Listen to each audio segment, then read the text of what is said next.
आज हम बात करेंगे कोडरमा लोकसभा सीट से कौन चुनाव जीत रहे हैं। नमस्कार, मैं हूं आपके साथ निजाम खान। आप देख रहे हैं राष्ट्र संवाद। राष्ट्र संवाद में आपका स्वागत है। आगे हम चर्चा की शुरुआत करें इससे पहले आप लोगों से एक छोटा सा रिक्वेस्ट है, अगर आप लोग हमारी खबर को फेसबुक पर देख रहे हैं और अगर अभी तक हमारे पेज को फॉलो नहीं किए हैं तो पेज को फॉलो कर लीजिए। यूट्यूब पर देख रहे हैं, चैनल को अगर अभी तक सब्सक्राइब नहीं किए हैं तो सब्सक्राइब कर लीजिए, लाइक कीजिए और इस वीडियो के विषय में अंत में कमेंट कीजिए। और अगर आपको यह वीडियो पसंद आए तो इसको ज़्यादा से ज़्यादा शेयर कीजिए। आज हम बात करेंगे कि कोडरमा लोकसभा सीट से कौन चुनाव जीत रहे हैं, तो बने रहिए आप हमारे साथ पूरी वीडियो में। आज चर्चा होगी कोडरमा लोकसभा सीट को लेकर कि आखिर कोडरमा लोकसभा सीट पर 2024 में कौन चुनाव जीत रहे हैं। बीते कल यानी कि 20 मई को झारखंड के 3 लोकसभा सीट पर चुनाव संपन्न हुआ, जिसमें से एक लोकसभा सीट कोडरमा में भी चुनाव संपन्न हुआ। इससे पहले 4 लोकसभा सीट पर बीते 13 मई को चुनाव संपन्न हुआ है।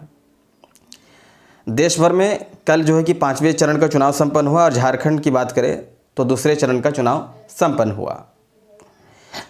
और इस सीट पर जो मुख्य मुकाबला है वो भारतीय जनता पार्टी की ओर से सिटिंग सांसद अन्नापूर्णा देवी और इंडिया अलायंस की ओर से भाकपा माले के विनोद कुमार सिंह से मुख्य मुकाबला है। इसके साथ ही और 2 चेहरा इसमें जुड़े हैं, हालांकि वो भी चर्चा में है, लेकिन मुख्य मुकाबला कांटे की टक्कर अगर हम बात करें तो विनोद कुमार सिंह और अन्नापूर्णा देवी में है। जो 2 चेहरे की हम बात कहने जा रहा हूँ वो 2 चेहरे के बारे में हम आगे बात करेंगे। आखिर वो 2 चेहरे भी कौन है, जो वो भी चर्चा में है, ये अन्नापूर्णा देवी और विनोद कुमार सिंह के अलावा। थोड़ा हम बात करते हैं अन्नापूर्णा देवी के विषय में। अन्नापूर्णा देवी का एंट्री वर्ष 1998 में हुआ और उससे पहले कि यानी कि उनके पतिदेव रमेश यादव कोडरमा विधानसभा से चुनाव जीतते रहे और मंत्री भी रहे हैं। 1998 में जब अन्नापूर्णा देवी का एंट्री हुआ और वो चुनाव लड़ी, पहली बार विधायक बनी और संयुक्त बिहार में उन्हें खान मंत्री भी बनाया गया। लगातार 3 बार विधायक बनी। वर्ष 2013 में हेमंत के कैबिनेट में भी उन्हें मंत्री पद मिला।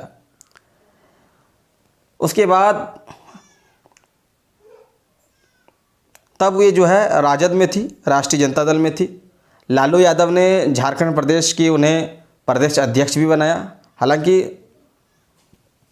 वर्ष 2019 में मार्च में जो है वो राजद छोड़ दिया और छोड़ने के बाद भारतीय जनता पार्टी में शामिल हो गई और शामिल होने के बाद लोकसभा चुनाव भी लड़ी और 2019 लोकसभा चुनाव भी जीती और भारी मतों से विजयी हुई और केंद्र में जो है कि मोदी कैबिनेट में मंत्री भी बनी, केंद्रीय शिक्षा राज्य मंत्री बनी। और उन्हीं का टक्कर जो है भाकपा माले की विनोद कुमार सिंह से है।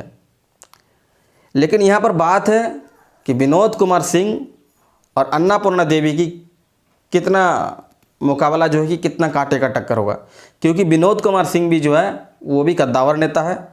वर्ष 2005, 2009 और 2019 में वे बगोदर विधानसभा से विधायक बने और वो भी कद्दावर नेता के रूप में जाने जाते हैं। हम यहाँ पर कुल मतदाताओं की बात करें तो 22 लाख से अधिक मतदाता जो है अपने मत का प्रयोग किया है। बूथों की संख्या की अगर हम बात करें तो 2552 बूथों पर जो है कि मतदाताओं ने अपने मत का प्रयोग किया है। इसके अलावा पोस्टल बैलेट में 13,340 मत का प्रयोग हुआ है। कोडरमा लोकसभा की अगर हम बात करें तो इस लोकसभा में कोडरमा और हजारीबाग जिला जो है पूरा और इसके अलावा गिरिडीह जिले का कुछ हिस्सा को कवर करता है। इसमें अगर हम विधानसभा की बात करें तो कोडरमा विधानसभा आता है जिसमें नीरा यादव विधायक है जो कि भारतीय जनता पार्टी से विधायक बनी है। बरकट्टा विधानसभा है जहां से अमित कुमार यादव विधायक बने हैं जो कि निर्दल से विधायक बने हैं। धनवार से बाबूलाल मरांडी विधायक बने हैं जो कि भारतीय जनता पार्टी से है। बागोदर से विनोद कुमार सिंह विधायक बने हैं जो कि भाकपा माले से हैं। जमुआ से केदार हाजरा विधायक बने हैं जो कि भारतीय जनता पार्टी से है, और गांडिया से सरफराज अहमद विधायक बने हैं जो कि जेएमएम से बने। हालांकि सरफराज अहमद ने इस सीट से जो है कि अपना विधायक पद से इस्तीफा दे दिया, और इसके बाद जो है कि 20 मई को यहाँ पर भी जो है कि उपचुनाव हुआ। इसमें जेएमएम की ओर से पूर्व मुख्यमंत्री हेमंत सोरेन की पत्नी कल्पना सोरेन और भारतीय जनता पार्टी की ओर से दिलीप वर्मा जो है कि चुनाव मैदान में है। इसका भी फैसला जो है कि जनता ने अपना मत के प्रयोग अपने मत के हिसाब से कर दिया है। अब चुनाव रिजल्ट के दिन ही पता चलेगा कौन चुनाव जीत रहे हैं। तो यहाँ पर मुख्य मुकाबला जो हम बता रहे थे कि अन्नापूर्णा देवी और विनोद कुमार सिंह के बीच है। इसमें से जीतेगा कौन, क्योंकि यहाँ पर मतदान हो गया है और वैसे मतदाताओं के मन में कहीं न कहीं यह प्रश्न जो है कि उठने लगा है कि आखिर यहाँ से चुनाव जीतेंगे कौन। तो यहाँ इस सीट की अगर हम बात करें तो यह सीट जो है कि पारंपरिक रूप से भारतीय जनता पार्टी की सीट रही है। 7 बार यहाँ से भारतीय जनता पार्टी के सांसद बने हैं, 2 बार कांग्रेस के बने हैं और 1 बार जो है जेवीएम के बने हैं। 2019 में जो चुनाव जीती थी अन्नापूर्णा देवी, वो अपने प्रतिद्वंदी यानी कि बाबूलाल मरंडी के जो वो हराई थी, काफ़ी मतों से हराई थी। लगभग 38% वोटों के अंतर से जो है कि बाबूलाल मरंडी को हराई थी। लेकिन सवाल यहाँ उठता है कि क्या उस तरह का उन्हें सफलता 2024 लोकसभा चुनाव में मिलेगी या नहीं मिलेगी। तो यह कहना मुश्किल है कि उन्हें इस बार उतना सफलता मिलेगी या नहीं मिलेगी, क्योंकि 2024 लोकसभा चुनाव में झारखंड में खास करके देखा जाए तो मोदी मैजिक उतना काम नहीं कर रहा है, क्योंकि बहुत सारे ऐसे सांसद हैं जिनका भाजपा को जो है कि मजबूरन टिकट काटना पड़ा है। चाहे चतरा से सुनील सिंह की बात करें या फिर हजारीबाग से जयंत सिन्हा की बात करें या फिर दुमका से सुनील सोरेन की बात करें। इस तरह से जो है कि कई सांसद का भाजपा को टिकट काटना पड़ा है। कारण यही है कि वर्तमान सांसद से जनताओं की नाराज़गी थी, इस वजह से जो है कि पार्टी आलाकमान को मजबूरन निर्णय लेना पड़ा है और टिकट काटना पड़ा है। यानी कहीं न कहीं मोदी मैजिक 2024 के लोकसभा चुनाव में झारखंड में नज़र इस हिसाब से भी देखा जाए तो नहीं आ रहा है। अगर अन्नापूर्णा देवी जनता के बीच पूर्व की तरह ही पकड़ अगर वहाँ उनका है तो फिर उनको सफलता मिलेगी, और अगर जनता के बीच वैसा नहीं है, क्योंकि केंद्र में मंत्री भी है, वैसे में जनता के बीच समय देना भी कहीं न कहीं हमें नहीं लगता है कि उन्हें बहुत ज़्यादा संभव हो पाएगा। और इस बार का कारण यही रहा, ज़्यादातर लोकसभा चुनाव में जो है कि लोकसभा क्षेत्र में देखने को यही मिल रहा है कि जो वर्तमान सांसद है जब वो मैदान पर जा रहे थे तो लोगों का जो सवाल है, यही सवाल सबसे पहले उठता है कि आप इतने साल से थे कहाँ।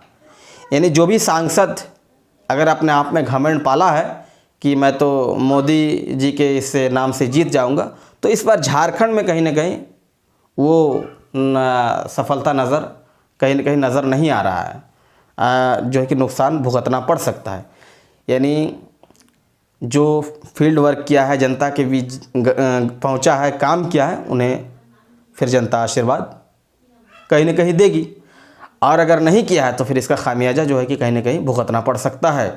हालांकि हार और जीत ये तो 4 जून को ही स्पष्ट हो पाएगा कि आखिर वहाँ से चुनाव कौन जीतते हैं।